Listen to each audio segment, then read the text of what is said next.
అసలు నేను ఈ డ్రెస్ని ఎలా డిజైన్ చేశానో తెలుసా? శారీ వేస్ట్ అవ్వకుండా, బ్లౌజ్ వేస్ట్ అవ్వకుండా, జిప్పు వేస్ట్ అవ్వకుండా, లేస్ వేస్ట్ అవ్వకుండా. అంటే మనం శారీగా వేసుకోవచ్చు, మళ్ళీ మొత్తం ఇప్పేసి అనమాట.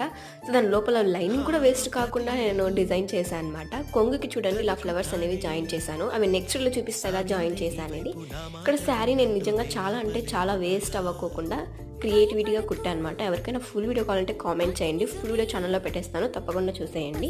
అండ్ అలాగే ఇక్కడ జిప్ మనం అక్కడ సైడ్ కట్టేసుకొని జిప్ వేసేసుకోవడమే. జస్ట్ 10 సెకండ్స్ కూడా పట్టదు మనకి ఈ శారీ కట్టుకోవడానికి. చాలామంది శారీ కట్టుకోవడం వచ్చినా కూడా బరువు పడే వాళ్ళు ఉన్నారు, శారీ కట్టుకొని రావడం వాళ్ళు కూడా గంటలు కట్టించుకొని వేసుకునే వాళ్ళు కూడా ఉన్నారు. సో వాళ్ళందరికీ ఇలా ఈజీగా వియరింగ్ చేసుకునే శారీ డ్రాపింగ్ అయితే నేను ట్రై చేశాను. మీరు ఫుల్ వీడియో చూసేయండి. సో చాలా అంటే చాలా బాగా వచ్చిందనమాట. లేస్తో నెక్ లైన్ కూడా డిజైన్ చేశానమాట. వేస్ట్ ఫ్లవర్స్ అన్నీ ఉన్నాయి కదా దాంట్లోనే. ఇలాంటి క్రియేటివిటీ వీడియోస్ కోసం తప్పకుండా ఫాలో అయిపోండి, ఓకేనా?